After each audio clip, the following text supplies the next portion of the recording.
Hello, welcome to today's episode of Stand Up, which welcomes Christian Finnegan, Ophira Eisenberg, for another hilarious and thoughtful, thought-provoking conversation. And then for the first time, Italian professor at a British university. I reached out to Professor Leila Talani to find out what the hell is happening with Italian politics. And I learned a lot. I think you're going to enjoy today's show very, very much. So let's do it, shall we? Stand up. Yeah, everybody, welcome to it, and thank you for joining it. Those of you who are supporting it with a paid subscription, you are the best. Go to standupwithpete.com right now. If you haven't already, it was really cool to hear from this guy Clark, who has been listening for a long time. He had signed up for a paid subscription and then I guess let it lapse and then re-signed up. Anyway, he's an artist. His new art form is remodeling a house in France. Shout out to Clark, who's doing something very cool. He says, I like what Mara Quint said about finding something to do with your hands when the news is too depressing. So instead of making art of dubious value, although I have sold some pieces, we just finished putting $30,000 into a master bedroom and bathroom suite in a 17-year-old house in France. That's right, not a 300-year-old house in France. I did all the carpentry and tile myself, and of course used local electricians and plumbers for the stuff I can't do. Clark, that is so cool. And it's so great that you listen to the show while you're working on a house in France. Man, that's awesome. Thank you, Clark, and welcome. So where are the rest of you? Sign up now if you haven't already. And those of you who joined me last night, many subscribers at the Hangout. Oh my gosh, did we have a good time. 3 hours, which is why the show is up late today, of course. Usually is on Friday, because I hang out with listeners virtually almost every Thursday night. We did like 3 hours. It was so much fun. We had so many laughs at last night's show. We talked a lot about what's going on in the world and more. So if you haven't joined us, you definitely should. Thank you to Dr. Barry Hummel, Maddie Carlson, and Tina Winsett for posting more video clips. I can't even keep up with them. And we've got a whole bunch of video clips from the interviews from this week's show. Go to youtube.com/standupwithpete or check out all the social media platforms where we've been posting them. And I'm not doing news because it's Friday and I got to get this baby up. But most of the time I will be now Monday, Thursday, doing just to mention a few news stories and then jumping into the interviews, which is what I'm going to do right now. I'm going to save my interview with the Italian professor and put that last. She's got a thick Italian accent. I hope that you can understand it because she is absolutely brilliant. But I'm going to kick it off right now with Christian Finnegan and Ophira Eisenberg. Ophira was in Las Vegas, where she's performing at the Comedy Cellar. And if you're listening on Friday, she's going to be there tonight, Saturday, and Sunday night. So I already reached out to Sheila and Cassie in Las Vegas, who might take her out for a hike. But if you live out there and you want to go see her show, I highly recommend it. And Christian Finnegan will be performing in Washington, D.C. at the legendary comedy club, the Washington Improv in D.C. next weekend, the 13th through the 15th. Check him out there. Let's do it. Oh, yeah. We're back together. We missed you last week. I got real excited to see you, though, today. Christian Finnegan, Ophira Eisenberg, welcome. Thank you for joining me, as always. Ophira is in Las Vegas, where she's performing at the Comedy Cellar's club there at the Rio in Vegas. And I'm not a huge Vegas fan, listeners know, but how are you enjoying your week? I mean, it's okay. I'm off the strip, so it's like a little bit of a different experience. And I went to the strip and walked around and looked. You know what? I will say the Bellagio fountain. I love it. Well, I do love the Bellagio fountain. That's beautiful. There's a lot of things there. Relive the end of Ocean's 11. Yeah, exactly. When I've pulled off the heist and I'm just staring at it, marveling and what a genius I am. But, you know, the shows have been fun. They are, you know, people are here having a good time. So they're a little drunken. It's pretty interesting watching all of America let loose. Although there was two guys from Denmark and they were like, we enjoyed the show. They were so proper. But the Rio Hotel. So it's off the strip and Penn and Teller play there. Okay. Penn and Teller play there. Yeah. I would love to see Penn and Teller. So I walked over, their faces are just all over the hotel. Yeah, so I walked to their theater to be like, what's the deal with tickets? And there's a sign in front of the theater that says, it's very scary. It's like, due to unforeseen circumstances, all of the shows are canceled. Okay. I was like, oh, okay, whatever. Now, I needed some stuff on my room. I needed extra hangers. I needed a blow dryer. So when you call down to the front desk, they go, hey, you can just text with us and we'll deal with all your requests. And I love that. So I was like, yeah, I'm totally texting. And so I'm texting with maybe a robot, but they seem responsive. I'm like, hey, I need some hangers, blah, blah. And so they do all that. And then I say, thank you. And they come back with, thank you. Can we offer you 2 free tickets to see Penn and Teller tonight? And I say, it's canceled. And they said, thank you for letting us know.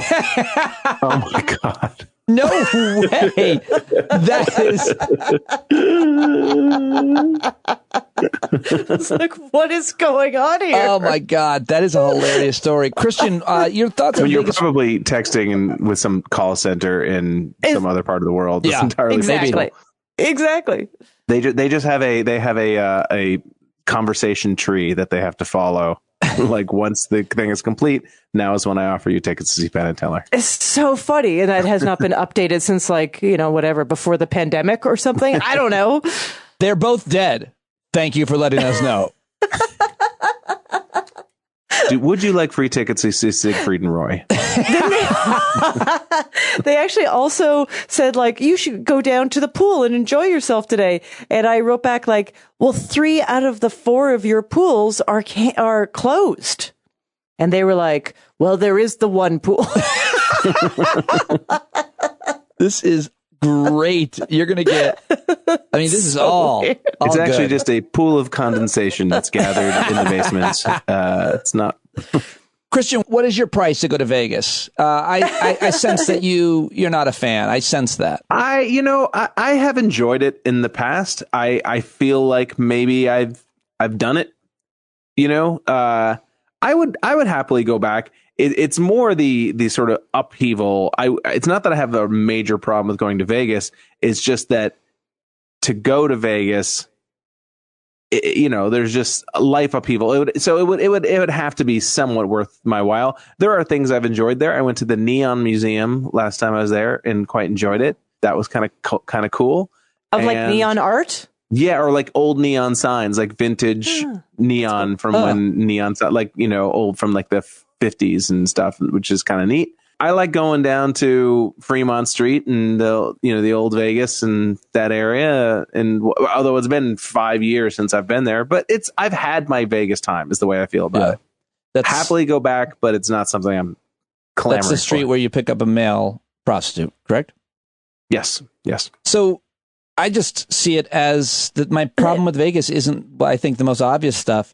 I always feel weird about that it exists based on it's not a place. There should not be a city there. The energy requirements. You mentioned the Bellagio. I honestly would be like, ugh, how much electricity are we wasted on pumping that fountain? Well, it's funny you say that because the fountain's under threat.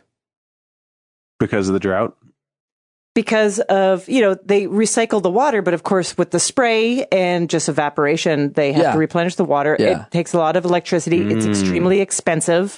And there is some thought about taking it out. Seems like a real waste. I know it's beautiful, but it's what are we doing? It's funny you say it because I said, I was like, I want to go hiking, but it's 95 degrees every day. So I guess that's a bad time to go hiking in the Red Rocks. And someone said, what are you talking about? This is winter temperatures. It's been 110 here all through the summer.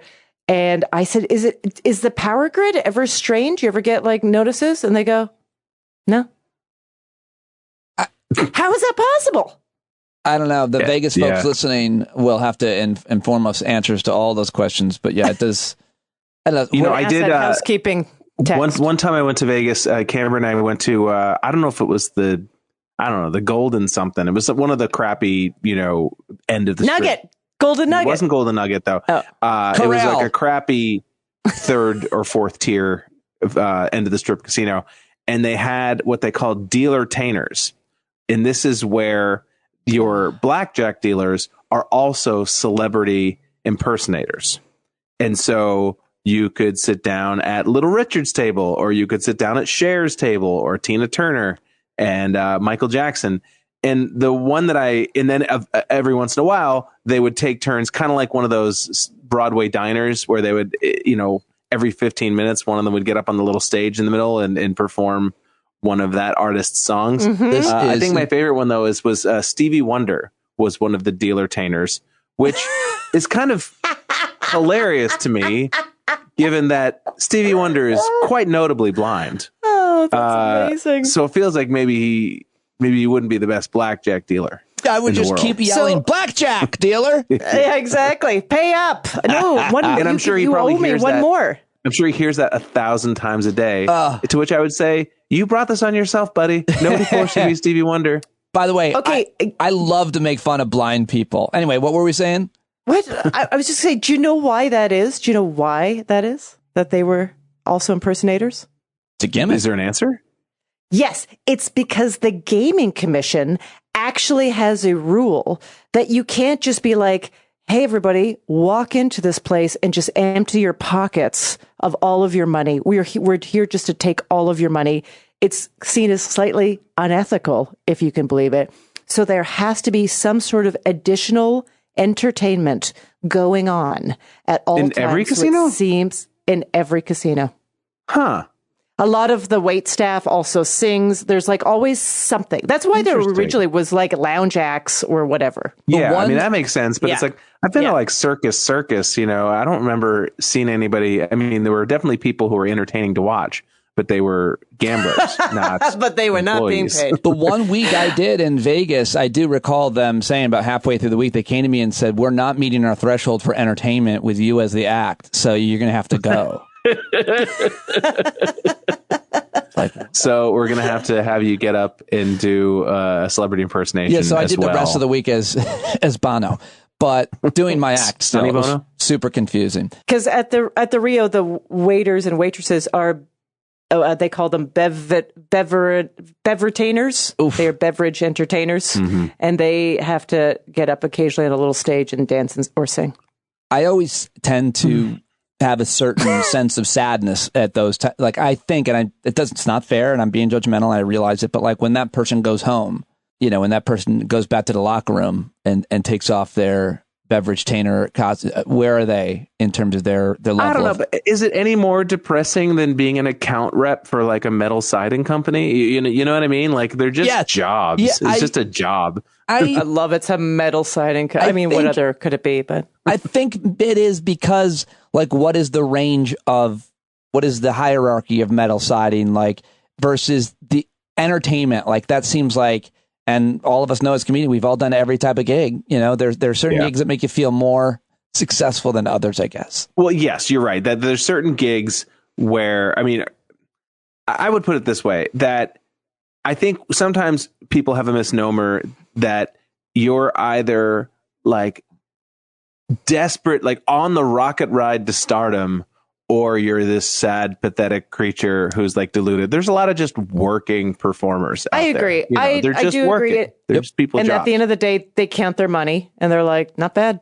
Yeah. And they're like, at least I didn't have to sell aluminum siding. Hope so. Exactly. I hope so. That's how they feel. I hope so too. But I mean, I'm being straight honest. At times during my career, I've wondered, what would it be like to sell aluminum siding? I wouldn't continue with that example. I would, think of a thing that's mindless, but that's lower paying, but like it's less stress.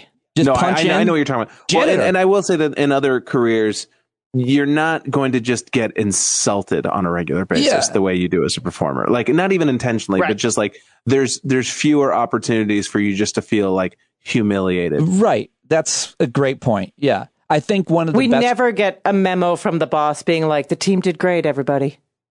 I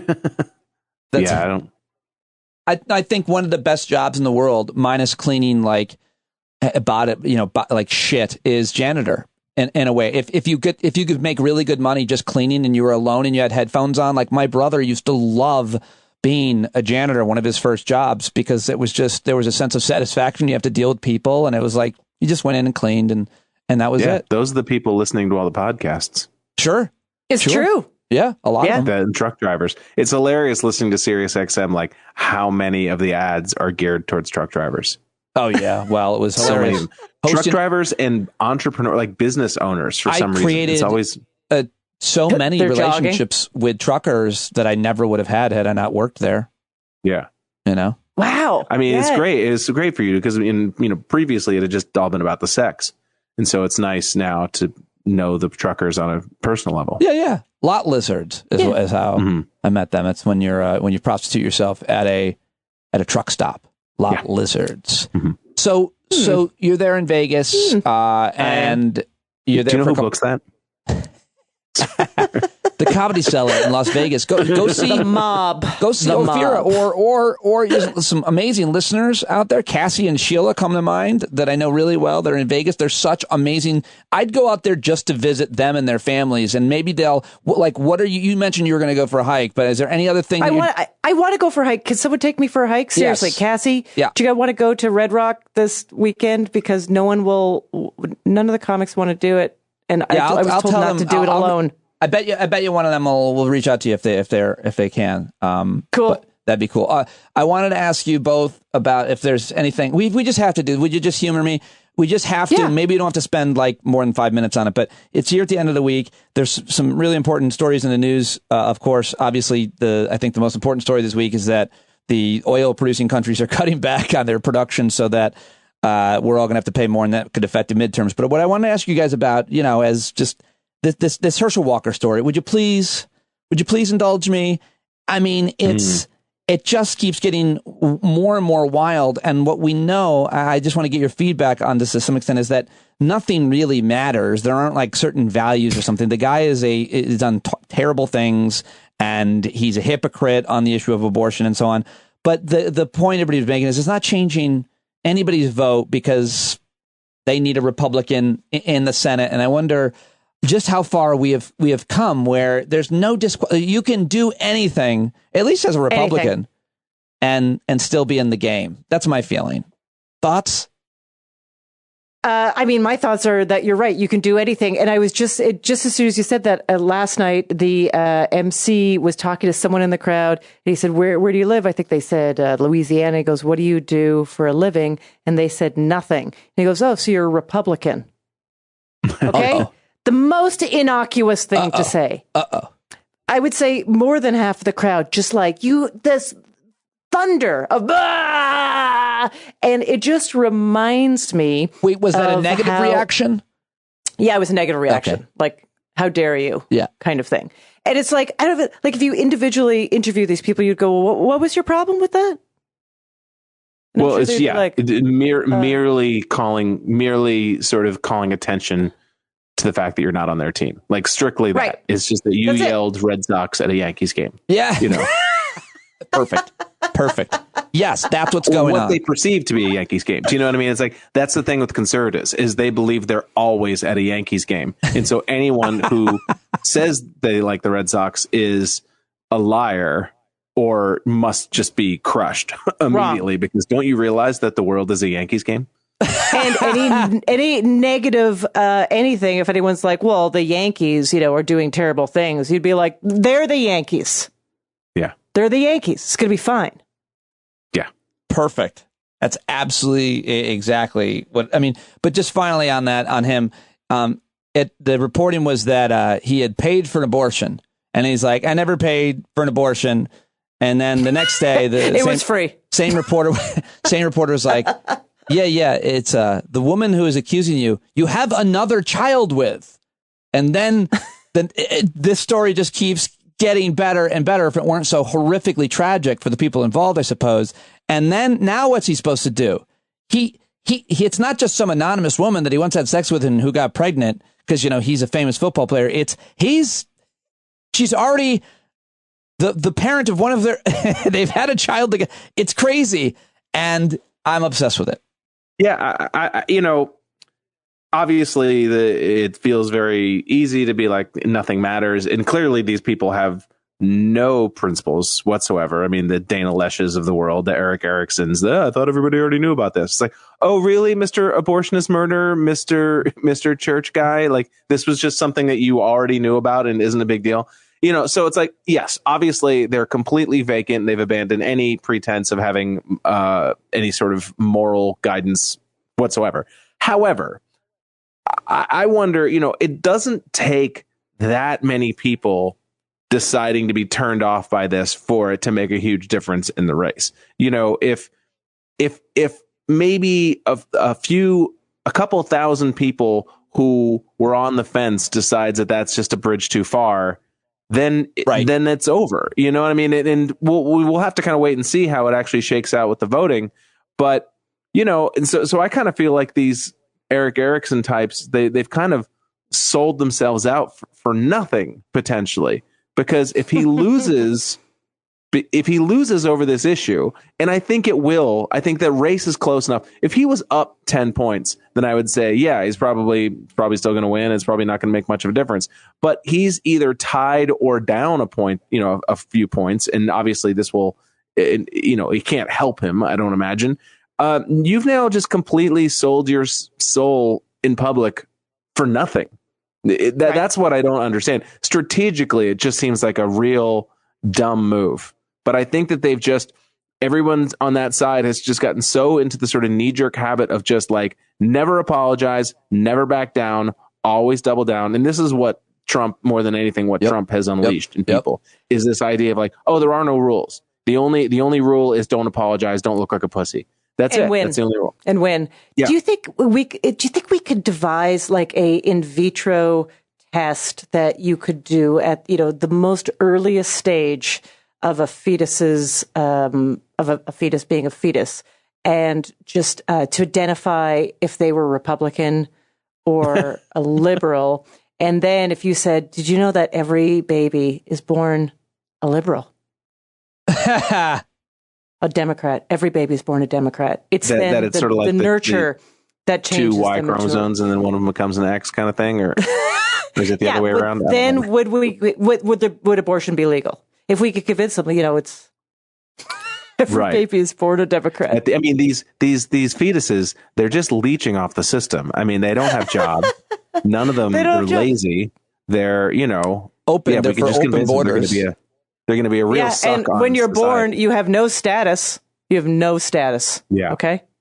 You're illegal. I think they're a drag on the system. Yeah. This week also, this was my favorite and least favorite moment when Marjorie Taylor Greene on Sunday night, I think it was, they were at a rally in Michigan where Trump was speaking, and Marjorie Taylor Greene went on about how electric cars emasculate us. Did you hear this? Did you hear it? I just play it. Do you have it? I have it. Georgia Representative Marjorie Taylor Greene accused Transportation Secretary Pete Buttigieg of weakening the manliness of America. Oh, that's not the clip. There is always going to be that school of thought. I'm sure you've heard of these what they call rolling coal. Yes, I've had my coal rolled. Yeah. And so it's like there is just this, for better or for worse, masculine association with just like wasting the most electricity, being the loudest, being the dirtiest, being the filthiest. But what I always like wonder with these people is like, all right, when you think about like sci-fi, like when you think of the future, like, 500 years from now, do you really imagine people waiting in line to pump gasoline into their cars? Like, do you picture that's how it's still going to be 500 years from now?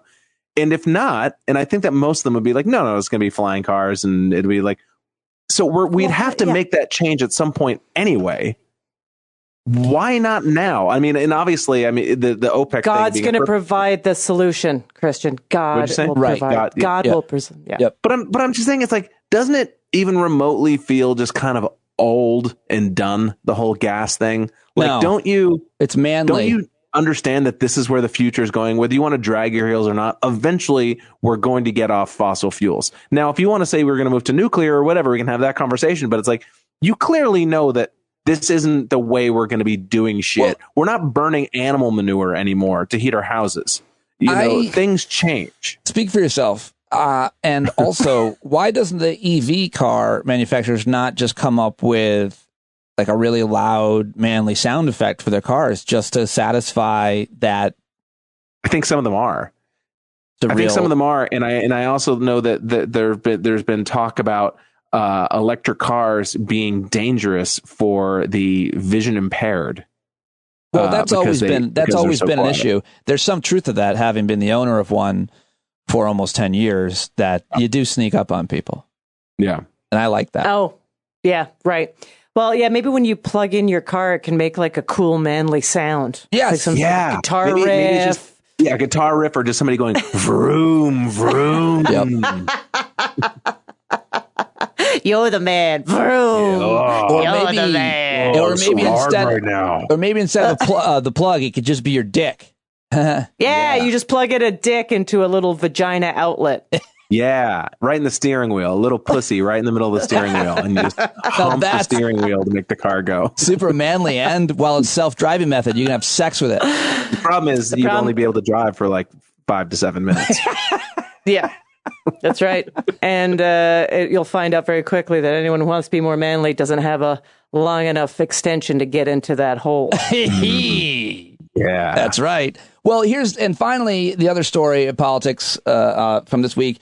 Another Republican senator who in times past, guys, would have been drummed out of society. This week in Pennsylvania, the Senate race between John Fetterman and Dr. Oz. And most people know that. Dr. Oz tweeted, Dr. Oz kills puppies. That's the tweet. This week we found out that Dr. Oz's experiments when he was at Columbia University killed hundreds of dogs and other animals. He experimented on... This is a thing I feel like we haven't heard enough about, and we haven't made enough fun of. Ophira, are you familiar with this story? And where are you on experimenting on animals? Well, when I actually saw your tweet about it, and I was like, "What?" And so then I looked at the story, and I was, first of all, I was like, hundreds of puppies. I mean, it sounds pretty. Sounds like a little bit of a hyperbole, because I'm also just like, that sounds like mad scientist territory. But I am not okay. Like, this is all old fashioned. We don't do those kinds of experiments, as far as I know, anymore. Like, you don't have to. I mean, at least we should get like a nice eyeliner out of it. I agree. Well, if you're Christian makes a good point. If you're getting something that makes humanity. On Monday, Jezebel reported from 1989 to 2010, research by Dr. Oz, the television personality and Republican Senate candidate in Pennsylvania, inflicted suffering on and killed over 300 dogs, 31 pigs, 661 rabbits, and rodents. Now, I draw the line at rabbits. Like pigs, dogs, and rabbits, I'm not okay with. If you want to experiment on rodents, all right. Pigs are smarter than dogs. Pigs are smarter than dogs. Anything with a face. I've had a real hard time engaging with the story, even on the most surface level, because it makes me so upset in a way that I know is not fully justifiable. It's just that it's like I eat meat. Like, who am I to complain because fuzzy little puppies are getting it worse than chickens and cows and pigs and all that. So I understand but it's just, there's something. I mean, the thing that. And again, I don't even want to talk about it because it's so awful, but just the fact that these dead puppies were then thrown into a bag with live puppies. What? So, yeah, that they were thrown with their litter mates. I didn't see that. Thank goodness. Yeah. And so you have these live puppies waiting to be tortured that are now like with the carcasses of their brothers and sisters laying around them. That's the part where it's like almost like putting a carton of sour milk to my nose. Like, I can't. It's just too much. Oh, I'm so glad we've listened to this guy's talk show for years. I mean, I took it off my DVR. I don't know about you guys, but I'm no longer watching Dr. Oz religiously. I mean, if it's on or I'm flipping channels, of course I'm going to watch, but. One more big story I wanted to ask you about, and this is just breaking, honestly. And so, I mean, I think we all have an opinion about it, but it's pretty big news. The Biden administration, President Biden today announced a pardon for all federal simple marijuana possession convictions.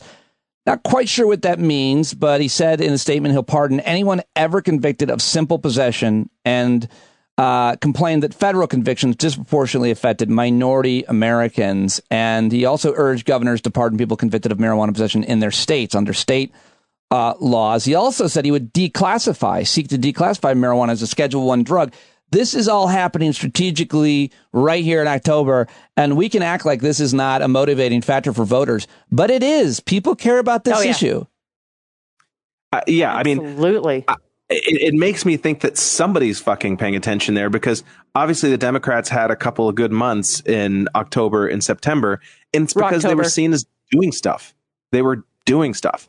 And then for whatever reason, over the past few weeks or so, they've kind of gone back into that standard Democratic crouch of like, let's just talk about kitchen table issues and hope that we can just kind of, be just almost like become wallflowers and people will just vote for us. No, I mean, the insanity of the Republicans, yes, it is insane and it does turn off certain voters, but they're also seen as people who are doing stuff. And the Democrats, I think, lose every time they think they can just kind of sit back and let the Republicans light themselves on fire. Clearly, that's not happening. And so I'm thrilled that Biden is actually being proactive, about something. And possession is, I mean, at this point, like, especially, I don't know what simple possession is. I'm sure that's a certain amount as well, because there's a certain amount where you're like, well, is 40 pounds possession? I might be trying to unload some of that. Are you asking, is that a rhetorical question, or are you worried about getting emptied out of the Las Vegas airport? I like saying kilos. Yeah. Oh, you Canadians. 40. I don't think anyone buys pounds of weed. They buy kilos. Anyways, it's grams, right? Anyways, I don't need to get down this metric thing. But yeah, so I don't know what the amount is, but I am sort of, I'm reminded, because I guess I was like, oh, that was not decriminalized on but it's on a federal level. So there we go. Oh, and it was used, and I'm sure it's still used in many communities as just such an excuse to, for the carceral state in general, just kind of like, we found a joint on you. Now we can really fuck with you. And now we can tear through your car and find other things to peg you with, My friend Eric Siegel, who comes on the show all the time, is a constitutional lawyer. He's a little older, but he said in 1973 he was 18, or 1975, and he got like arrested for having a drink underage and put in jail. Like they brought him to the jail. They caught him at a restaurant having a drink, and they picked him up and put him in for pokey Bud Light. My cousin in Calgary, Alberta, Canada, growing up, got put in jail overnight for simple possession. So Canada, although that's been decriminalized for a while, it was a whole thing. To be fair, he had a kilo. It was a kilo. I was held all night once just for murdering somebody. Who? The whole night? Just a guy. Just the whole night. It was so... I'm telling you, criminal reform cannot happen soon enough. Did they find a joint on you? Is that why? That's why. Yeah. Sir, did you just murder? Yeah. Is that a joint? All right. Now it's time to play with Christian Ophira here at the end. A little game that we always play, except we've never played. It's called Explain a Little More About That Tweet. Ophira tweeted at Ophira E earlier. Was that a song that you just sang, or was I love it? I want to hear the jingle again. Explain a little more about. That's what you sound. Your like. tweet. Twitter has limits. I want you to expand. Does anyone else? Here's a tweet. Does anyone else wake up in the morning just cycling through odd or uncomfortable conversations you've had in the last 10 years? Happy Monday. Ophira, what's going on? Explain this tweet. I have become more aware recently, I don't know why, of just how much time I spend shaming myself. And I think once I stop doing it, I'm like, I'm just not going to do that for myself today. My brain is like, yeah, but do you remember about 7 years ago when you ran into that old friend on the street and you pretended to know what was up with them when you have no idea? And you remember how they looked at you? Do you remember that? Yeah, you never heard from them again. Remember that person that didn't call you back? What did you do to piss them off? What do you think? Was it the weird comment about their husband? What do you think it was? Now, is it usually you remembering ways that you acted and regretting them, or Yes. things you wish you could do differently in reimagining them? Oh, no, it's just like it's the actual like, oh, that was stupid. No. So basically what the equation has to equal is, and that's why they don't like you. Mm-hmm. Gotcha. So I do whatever it takes to get to that. Mm-hmm. Yeah. Yeah. I get it. I think I definitely do that. And I think it's probably pretty normal to do that on a more short term. I can't believe I just did that or said that or was that to that person. And then I think I probably mostly let it go. There are maybe a couple I can hold on to, but the idea that you can hold on to more than that you can remember those, that's just torturing yourself. Yes, it is. Yep. Well, there are moments of such exquisite discomfort. Sure. And that they again, it's that sort of carton of milk thing where it's just like you almost just want to stick your nose in again just to see how gross it is. And you want to feel that feeling of like, oh my God, that was so awkward. And oh my God, I was such an asshole. Like there's something pleasurable about that in a perverse way. Do you know, is there That's one? actually very positive on it. I like it. Do you have any It's like seeing a self-cutter. Do you have any specific examples, Ophira? Do I have any specific examples? Recent? Yeah, I mean, I was thinking about how I went out for dinner. I met this woman at a festival and she was like, we're going to be friends. Like one of those things, which I feel it's really hard to make new friends in adult life. Right. Sure. So I was like, very cool. And we went for dinner. She comes into New York every once in a while and we went for dinner again and got a little too drunk the second time. And, I remember there was just something a little off at the end where I did ask her about her husband and she was like, her face was weird. And I didn't know. I was like, I think I just asked, like, was he annoyed at something? Was he annoyed that we were hanging out? Because he seemed annoyed when I met him. And she was like, no, why would you say that? No. And then whisked off. And then I texted her a few days later being like, that was fun. When are you back in New York? And I never heard. Oh, and so then I texted again and I was like, hey, how's it going? And I never heard. So I'm like, oh, was it that?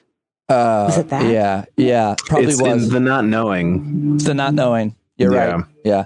What do you do? To be having had a thing on the other side of that, being the other person in this relationship, I woke up in the middle of the night a couple nights ago, and I didn't know why. And then I woke up again at like 7 a.m, which for me is still sleepy time. And I couldn't figure out why.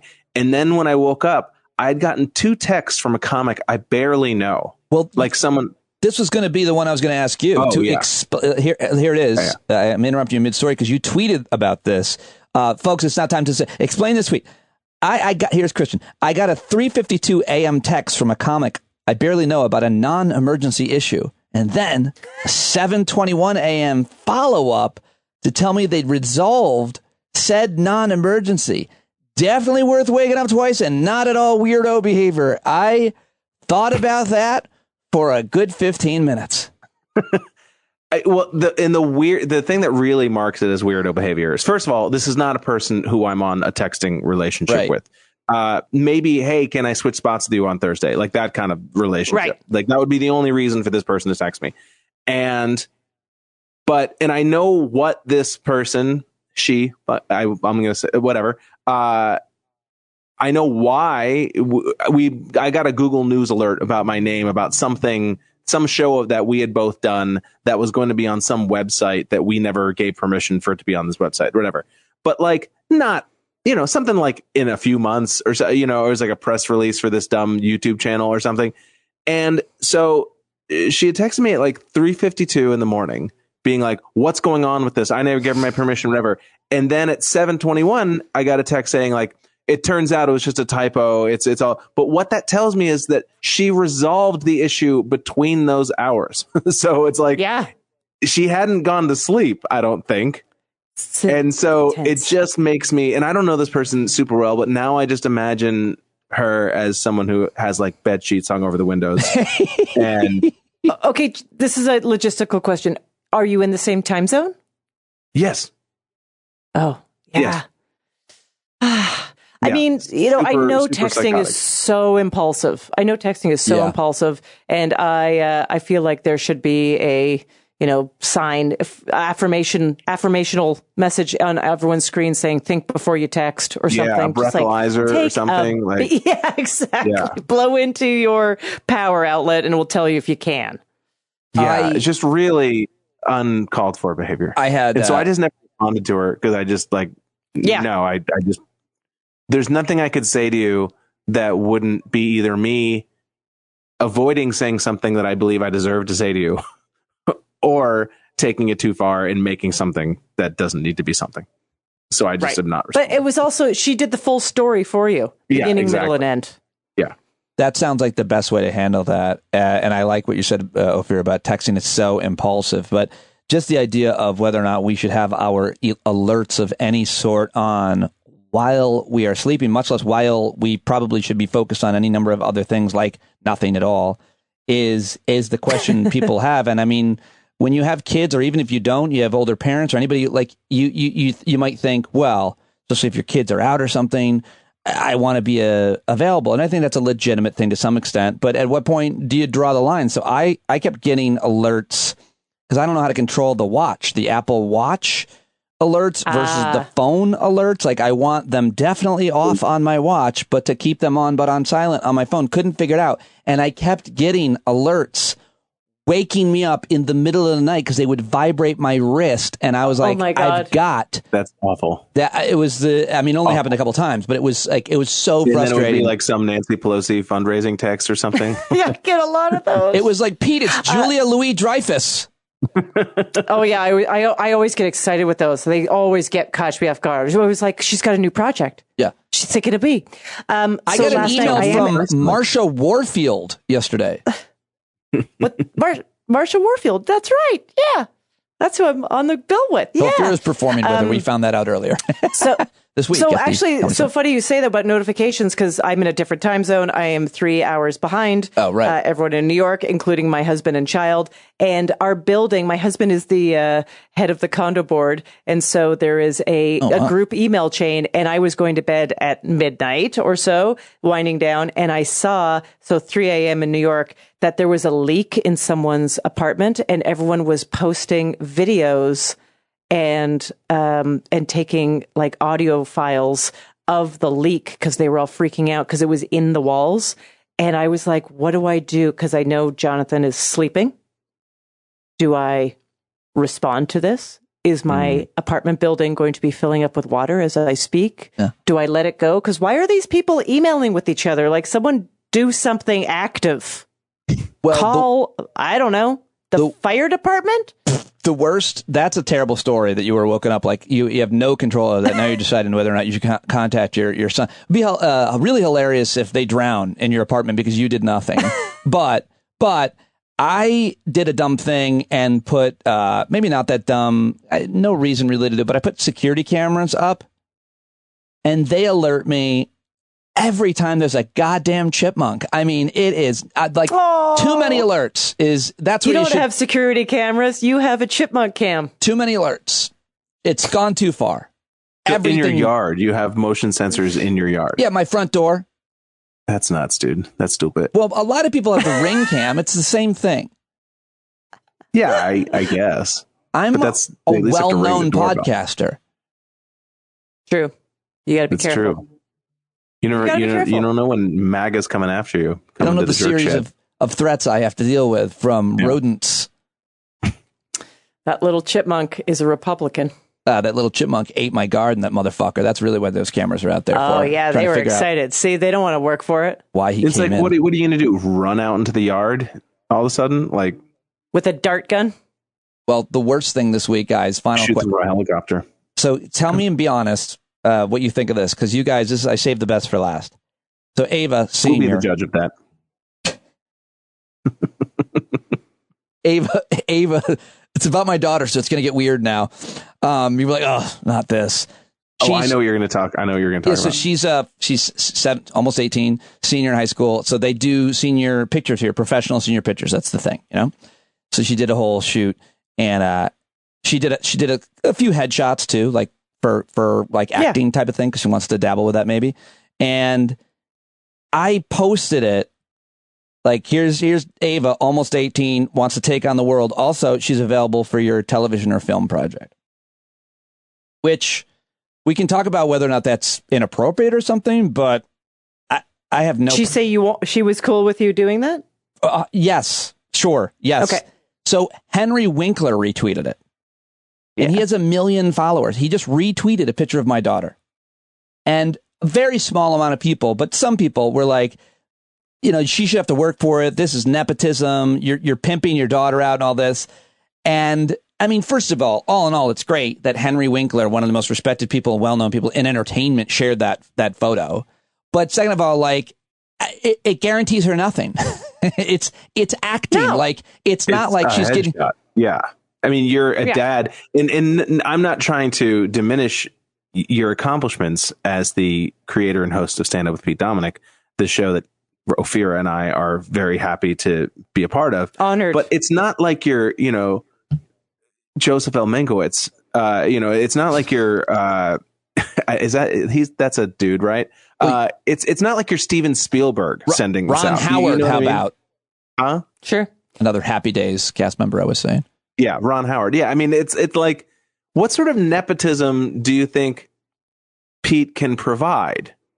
No offense. So, and it's always, this is there's two different, let's just say. Does that sound weird? No, Henry Winkler retweets it. Let's say, someone who's a friend of Henry Winkler goes, you know what?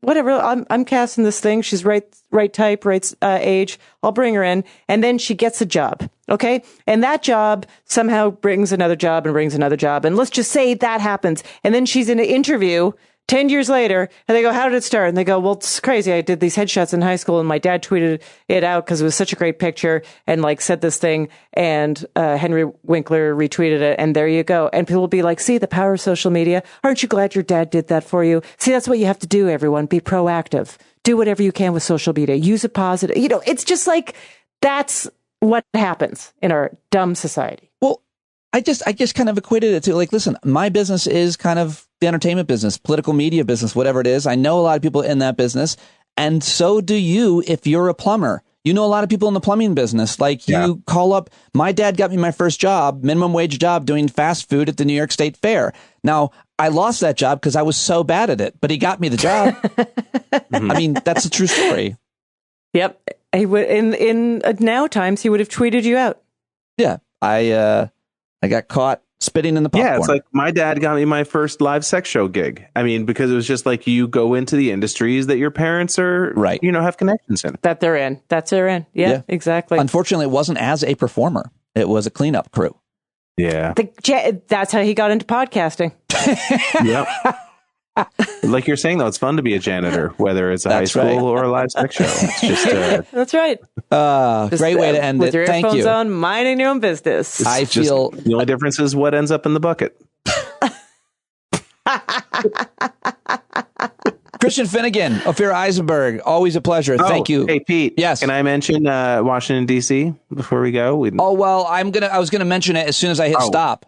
Okay, forget it then. But you'll be at the DC. You'll be at the DC Improv this week, October 13th through 15th. Yeah. Yep. Great club. Anybody in the DC area should check it out. And if you're still in Vegas in the next 3 days, go see Ophira, and even more importantly, take her for a hike. Yeah, come to the Comedy Cellar, people. Bye-bye. Yeah, Christian Finnegan, Ophira Eisenberg. Did we mention that Christian will be in DC at the Improv next weekend? Ophira, Comedy Cellar in Las Vegas. Go check them out, and thank you guys very much for supporting them. So much support for both of those guys that join me almost every Friday. All right, now it's on to my final conversation of the week. I was very curious and am very curious about what is happening in Italy with their hard right shift to kind of a lot of people are saying fascism, authoritarianism. My question isn't what we call it and whether or not we agree on the labels, but what it actually is, what it means, what is happening there and why. So I reached out to Professor Leila Talani. She's the founder of the Center for Italian Politics, also the director at the King's College in London. She's a professor of international political economy. She's got her PhD from the European Institute in Florence, Italy. She's the author of several different books about globalization and politics and, well, she's a brilliant policy expert who lives in Europe and is an expert on most things Europe, especially Italy. So I was very happy to have her on and have a conversation with her. Hopefully her accent doesn't obfuscate from what she's saying in terms of that you don't miss a word here or there, because she is absolutely brilliant, and I thoroughly enjoyed this conversation. So, ladies and gentlemen, Dr. Leila Talani joining us for the first time ever. Let's do it. Oh, she's on Twitter, by the way, at Leila Simona, if you want to follow her there. And here we go. And I've got her now. Very, very happy to have such a brilliant and respected professor joining the show. I love to talk to academics, as folks know, but very happy to have Professor Talani joining me. Thank you very much for talking. Do you like to talk to American audiences? Yeah, I do talk to American audiences a lot. Been invited by the CNN and CNGT a couple of times as well. Then I got Sky News. So I think yeah. Do you like that though? Do you prefer? I mean, your English is obviously perfect, better than mine. Do you like communicating to us about the issues there? Are we interested enough? Yeah, I would say so, especially in this case for the Italian elections. I've seen a lot of interest from the US, which is very interesting, to be honest. Why do you think we are so interested in what's happening in Italy? I mean, if you just know at least a little bit about it, it's a huge country and the first country in Western Europe to elect an authoritarian leader since World War II. That's the way I would say it. But how do you see it? Well, it's authoritarian leader is really a lot to say, to be honest. So we're not yet there. So we have elected for the first time in Italian history a very far-right leader, possibly because she's still not the prime minister. So everything has to happen yet, but it's very likely she'll become, because the Brothers of Italy are the first party in Italy at the moment. So they got 26% of the vote. Obviously, she is also a leader within the fascist tradition, although in Italy you cannot be fascist because it's against the law. It's constitutionally prohibited to be fascist or to do apology of fascism. So none of the Italian leaders can claim to be fascist, and then she doesn't claim to be a fascist. But the tradition she comes from is the same of the MSI, which is the Italian social movement, which was founded by the fascists in 1946, immediately after the Second World War. So honestly, it's that kind of tradition. So we've heard a lot of conversation about that word, and I think the word I used was authoritarian, that you push back on and said, well, not yet, which I think is fair. I'm getting a little hyperbolic, but the word fascist in Italy is a bad word.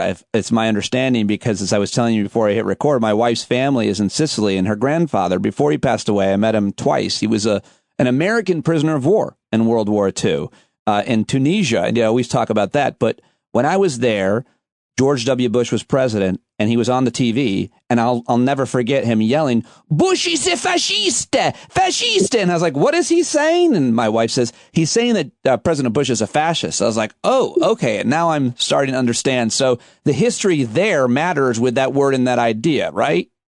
Yeah, it really does. As I said, it is still against the law to be a fascist in Italy. The last one was Mussolini, and didn't go on well. I mean, it didn't go well with him.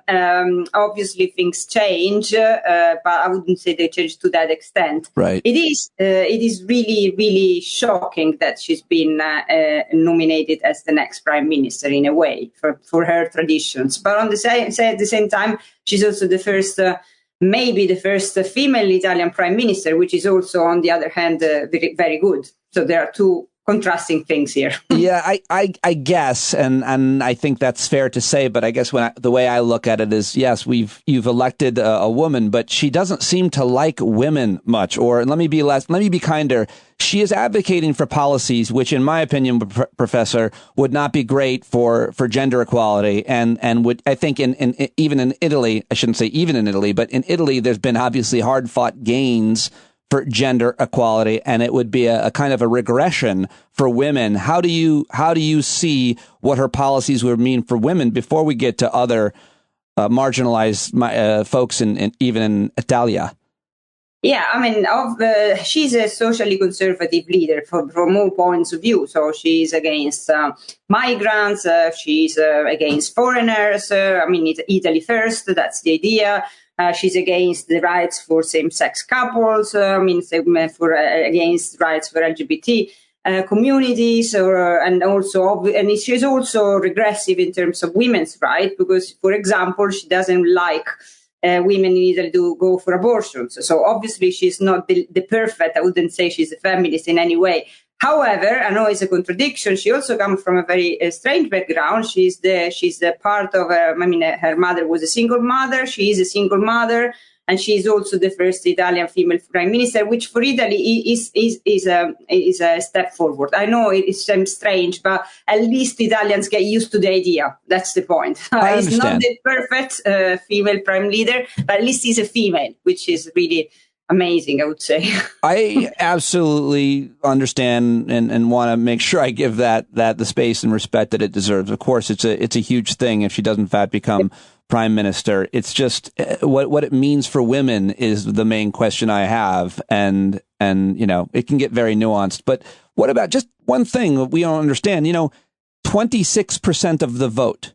What does that mean in terms of what Italians think, attitudes, public polling approval on any of these issues that you want to pick out? I think I read something about over 60% of Italians in recent polling are for same-sex marriage, which is legal, isn't it, in Italy? No, it isn't legal marriage. It is legal. It's not real marriage. It's like a contract that you can do between same sex. It's not like a marriage for us normal people. You cannot marry in the church just to say. It's just a contract. But that's good. It's good for Italians. It's the first time this happens. However, but what you were asking, why? It doesn't really, there isn't a real contradiction there, because the right-wing coalition didn't really win the election. I know it seems paradoxical, but the right-wing coalition in Italy got 43% of the votes, which is actually less than they usually get. Normally they get more, around 46 to 48%, even when they lose the elections. So in this occasion, they didn't really win huge, but because of two elements. One is the electoral law, which is a very strange electoral law, and one because of there was no coalition at the opposition on the center left. They managed to get more than 60% of the seats. That's why we have a center-right coalition in government, and that's how happened that we have Brothers of Italy as the first party. Also within the center-right coalition, I know it's a bit technical, but also because the Brothers of Italy were at the opposition of the previous government, they got most of the votes because they got the prize from being at the opposition. So that just to say that Italy did not move to the right, is that by a number of accidents, which we can discuss, they got to the government, but Italy did not become the Italian electorate did not become more right than it used to be before. This is why you have this strange contradiction of 60% of Italians being in favor of same-sex marriages and having an ex-fascist in government. Well, yeah, there's so much to talk about in terms of her policies, which I think is the most important thing, Professor, because to me, we can talk about some overarching ideologies, but I think the policies that she plans to or has proposed to put in place, to me, in terms of American politics, has always been the most interesting and important thing to talk about, because what effect is this actually going to have on people today, tomorrow, next year? And in her case, I've heard you discussing very intelligently fiscal policy and monetary policy. And I'm like, man, this professor can talk about anything. And so her proposals have been similar to conservative fiscal policy here in the United States, which is complete bullshit in terms of cutting taxes for the wealthy and what that does to budgets. You give a much more dispassionate point of view, but everybody that's taken any economics knows you can't cut taxes and not also cut spending, or you will have deficits. Explain to us what has happened in Italy over the past several years, why it matters that you're connected to the EU because you get money from them, and what her proposals are to do in terms of tax policy. Well, the economic policies of this government, if they implement what they want to implement, they will be disastrous. Honestly, they will be disastrous even if they don't do what they say they would want to do for various reasons. But what they want to do in the electoral campaign was actually obviously to cut taxes for the rich by introducing something which is called the flat tax. So the same tax for everyone, which is clearly not progressive, is a regressive form of taxation. That in the case of Italy, which has already got a huge debt to GDP, huge debt, public debt, means that if they do it, there would be less revenues and there would be a bigger debt. A bigger debt for Italy means that because we are into the European Union, we need to respect certain limits. We will not be able to respect them. So we will be put under a procedure which is called an excessive deficit procedure, which is a way to sanction Italy and to control Italy even more. But also it means that our debt is much less likely to be bought by the markets. And that could mean a financial attack, which is very likely because apparently the City of London is already preparing some kind of financial attack against the Italian debt, which for Italy will be a disaster because we'll get closer to bankruptcy. So if they do implement their economic plan, that is going to be a disaster. But even if they don't do it, it's going to be a disaster because there is a level of incompetence in that government, which is actually very, very high. And it is already the government, even I think it was Moody's or another one of these rating agencies, which has already said that the Italian debt is going to be closer to the junk debt.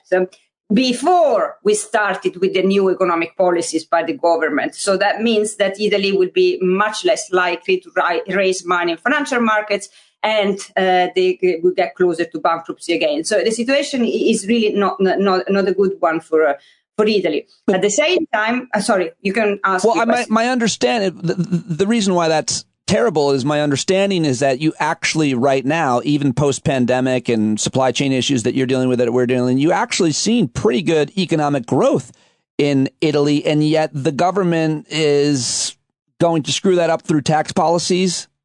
Yeah, Trade. Not only policies, there is another element, which is basically the implementation of this next generation EU plan by the European Union, which has managed to give lots of money to Italy, around 200 billion euros to Italy alone. And that needs to be implemented through years. So starting from 2022 until 2026, we need to implement a certain kind of reform. So that go from the fiscal reform, competition reform, then they had justice reform and the public administration reform.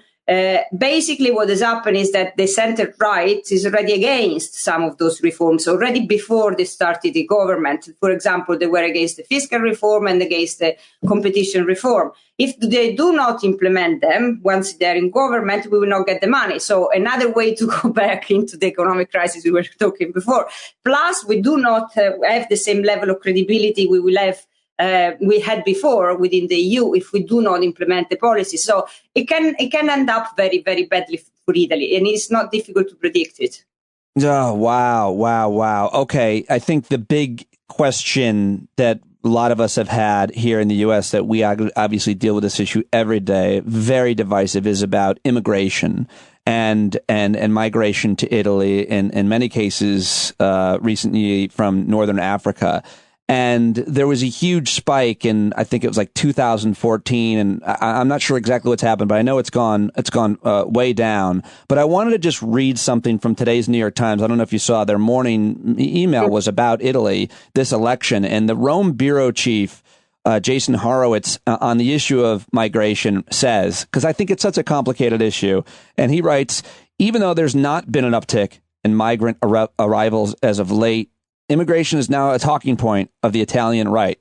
Meloni has talked about replacement of native Italians by illegal migrants. She's talked about invasion. I heard her tell workers that international bankers are driving mass migration to weaken their rights by replacing them with cheap migrant labor. So first on that, is that reporting? Do you agree with that? No, well, I don't agree with that, obviously. There's no invasion going on in any possible way. No, but is she saying that? Yeah, she's saying that. She's saying other things. For example, if we really need migrants, we can take them from Venezuela. At least they are Christian. So things like this. So this is what she says. There is Salvini, who is part of the coalition, the right coalition, who would really want to stop any form of, close the borders completely, even shoot the migrants if we could. Ooh. So there are various ways. But the problem with migration is that it is very deceptive to say that it's a deception to say you want to stop it, because it cannot be stopped. So once they implement this kind of fortress Italy or fortress Europe policies, they have only one outcome, which is to translate a lot of migration, which could be regular, into irregular. And irregular migration is not nice.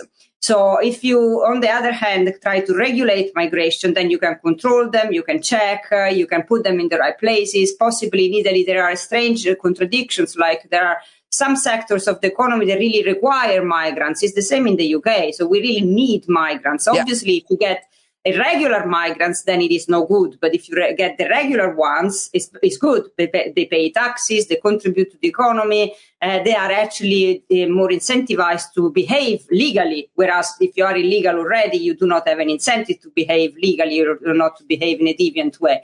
So all their rhetoric in practice about security is actually increasing insecurity. And this is what they will get as an outcome of this kind of policies. More and more insecurity for the Italian citizens. It's exactly the opposite of what they want to achieve. The rhetoric about security creates more insecurity, creates more rhetoric, and helps people get elected as well. Certainly here in the U.S. But Horowitz, the New York Times writer in Rome, he covers it. He also writes that the left in Italy has failed to come up with a response on the issue, and even more moderate or liberal governments in France and Spain are emphasizing enforcement. Left-wing parties are in a tough position in which they can't give up on integration because it's central to their values, but emphasizing it may hurt their electoral chances. Do you think it's fair to say that the center-left, the left hasn't come up with policy solutions to deal with the migration issue?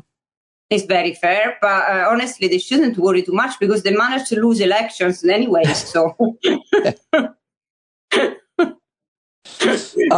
let me just ask you about the LGBT issue. Going back to that, because I think Meloni, the potential new prime minister, that she's against adoption, gay people adopting, and the reporting is including even herself because she's in a relationship with a man, but they're not married, so she doesn't think even she should adopt, which I thought was hilarious because that's an easy way for anybody who doesn't want a child to say, I don't even think it should be legal for me to have a child. So, but the issue of gay adoption, gay marriage, what does it mean for gay people living in openly, much less or not anywhere in Italy? What does that actually mean for them now?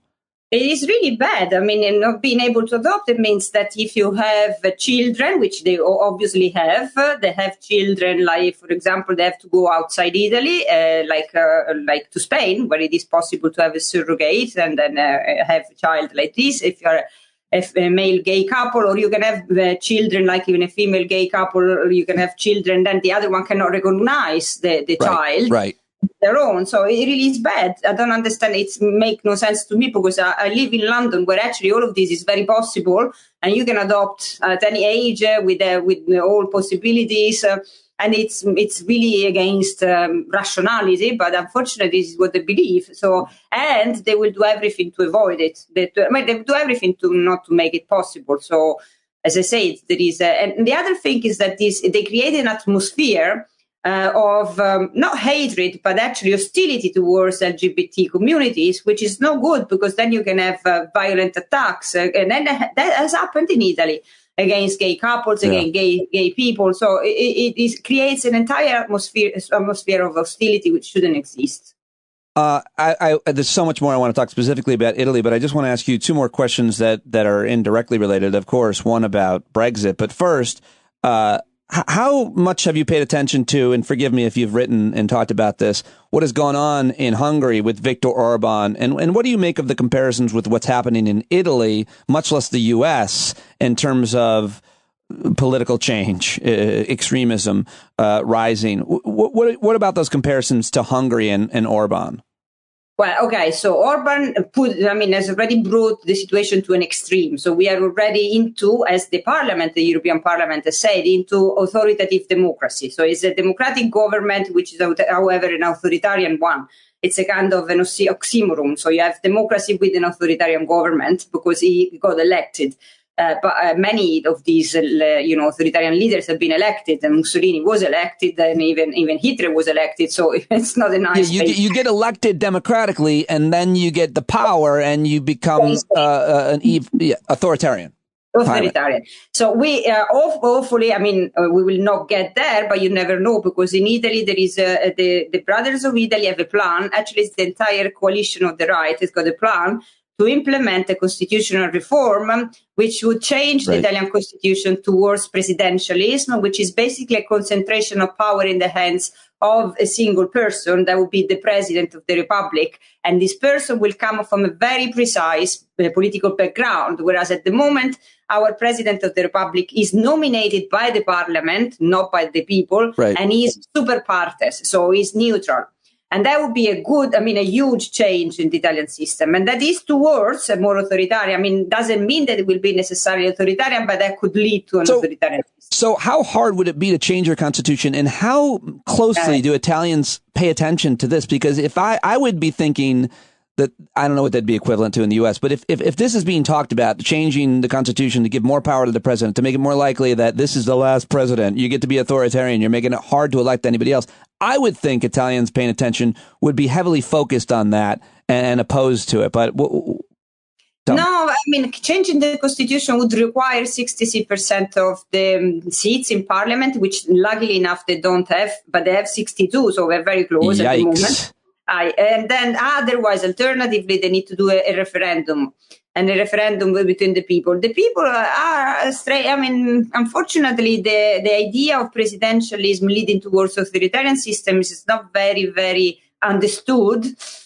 So people are even in favor of concentrating the powers because they think that will give more stability to Italy, which is not true in any possible way. Democracy is about check and balances. It's not about the rule of the majority, and check and balances need to be guaranteed by the existence of various different powers. And that's like Montesquieu said it, and unfortunately not many people understood it. Well, there's also, forgive me for disrespecting the Italian citizenry, but there's short memories, it would seem, in Europe as there is here in the U.S., obviously. I'm certainly not punching down at you guys when we have our own grief. But you mentioned referendums, Professor. Speaking of referendums, I believe that's what was to decide. The people in a referendum decided of the UK to leave the European Union. It was called Brexit. And I don't know how. It's an interesting thing. If it weren't so, in my opinion, horrible, it would be fascinating to say the people voted for this policy, economic policy, I think it's fair to say, to leave. And this is why they were told this would happen. They were upset about that. They won the vote. And now I think, have enough time has passed to examine the results of that policy. Maybe you or someone other would argue, hey, the verdict is still out. But you're there, obviously teaching in London. Brexit, how's that working out? Well, Brexit is the mother of all referendums, I would say, or the father, one of the two. Anyways, what happened? The MOR. Yeah, they're very lucky in a way because after Brexit, they had the COVID crisis, the Ukrainian crisis, they have the crisis of energy, the crisis, so they can always claim that it's not related to Brexit, but it is related to Brexit. And also they have a lot of instability at the moment in the country. So many prime ministers succeeding each other with economic policies that are debatable at least. So that's the situation here. So in the public opinion, the idea is that it's not the fault of Brexit, but in a way it is the fault of Brexit because the situation in which the country is so much worse than it would have been otherwise. One of the most evident things is that Brexit was economic policy, but it was concealed under the heading of keeping migrants away from here, from the UK. And the strange thing, which is that the migration is much higher than it used to be before, because this country needs migrants. And without migrants, there are a lot of contradictions. The country is in recession, technically is in recession, but there is no unemployment because there are not enough workers. So even Liz Truss, who is certainly not a progressive leader, had to increase migration, and she's increasing migration, but she cannot, obviously migration from third countries, so not from the EU. The EU is a third country, so from everywhere, and mostly from the Commonwealth. Right. They're coming here, but they cannot admit it, so they don't say it. And at the same time, they try to be very tough on refugees because they say, because we actually did not respect the pledge of having less migrants, we have to look tough on refugees. So I think it was yesterday they say refugees cannot even ask for asylum here in this country. Oh, God. And if they come illegally, which they all come, because it's very rare that you can go to your authoritarian leader and tell, I want a visa to go to the UK. No one will ever give them. So it's clear that they are illegal. There is no legal route for refugees to come in any country at the moment. So it's becoming a very weird situation where you have more migrants, but they're becoming tougher on migration. So it's really strange. Wow. But we'll see how it goes. We still have a lot to... There are new bills. I think the idea is that the UK will become Singapore upon Thames, and this is exactly what they're trying to implement at the moment. I'm sorry, miss, I didn't hear what you... A single what? A Singapore upon Thames, like Singapore, but on Thames. A Singapore on the Thames. Yes. Singapore upon Thames. It's like Stratford upon Thames. Yes, I got it. I'm glad I asked you that. It's a very, very well spread, very widespread idea that this is exactly what the UK wants to be in after Brexit. I've never heard that theory. It's very interesting. I want to explore that more and many more things with you. I really appreciate your time and expertise. I did have one more quick question that didn't fit in anywhere, which is how important is the climate crisis in Italian politics? I know young folks really care about it, but how much and what, if any, pressure do they have to bear on policy? Well, I mean, now it's really important because we have the energy crisis, and the energy crisis could be easily resolved in a country which at the moment has got 30 degrees of temperature by using sun power, which is solar power. And unfortunately, this is not what we're doing, and for reasons that maybe you don't want to explore now. So it would be, there is on one side, as you say, the young generation that is insisting that we change our energy policy towards alternative sources, especially the solar energy that we have a lot. Yeah. And on the other hand, there are a lot of obstacles to this policy, which got to do with the fact that we have strong energy companies in Italy which still deal with gas and oil. So it's another contradiction. And unfortunately, I don't think that Meloni will be able to resolve it. Yeah, so the Italians are going to be pretty cold this winter?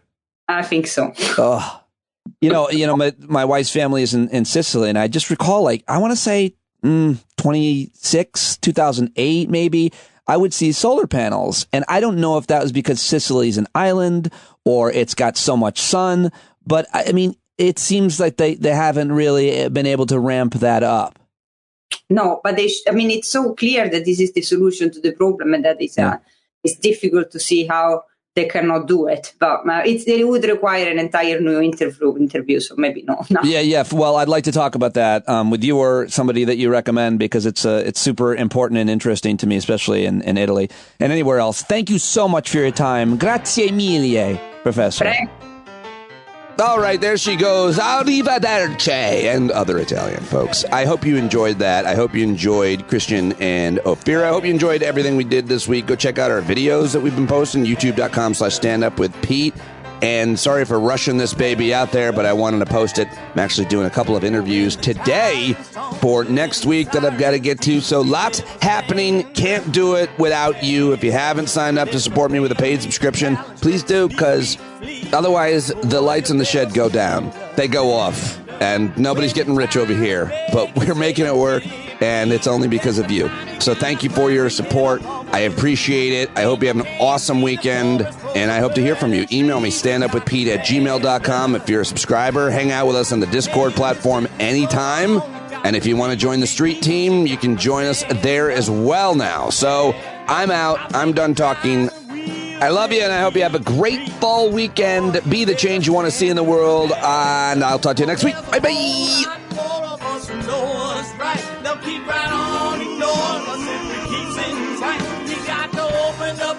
To let in some light, you gotta stand up. That's right. You got to rise up. You got to stand up. You gotta stare the devil straight in the eye. We got to let him know it's his turn to go. See it clear when all you hear is a lie. Don't get up off of your butt, get down off of your fence. Even if it ain't a very friendly audience, well, they'll begin to listen when you start making sense, and you stand up, no need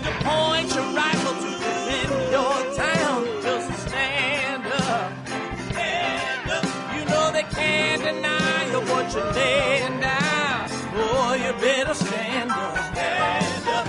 Show your face of every color, yellow, black, red, and brown. This is the place where every lost child will finally be found. There's only one thing to do before we stand our ground, and that's stand up. Stand up. Well, the founding fathers saw a land for all. They had to stand up. They had to stand up. They had a keen imagination for a crystal ball, drawing all the plans of stand up. But all they had to go on was the time they were in, with other causes for laws, and since they weren't even sin, they knew that change was gonna come before the change could begin. They had to stand up. All right, they had to stand up. We got to stand up. We got to look the devil square in the eye. We gotta let him know it's his time to go, and make it clear when all we hear is a lie. Why you lying awake wondering where the money all went? It'll be the cost of freedom that'll go unspent. You can see him flee the scene of that experiment if you stand up. All right, we got to speak up, we got to reach up and raise your voice in every way you know how. Don't be toes up, you got to show up. Ain't no better time to do it but now. No need to pledge allegiance to no wanton tribe. Rise up and show obedience to the voice inside, and listen well and it'll tell you not to run there.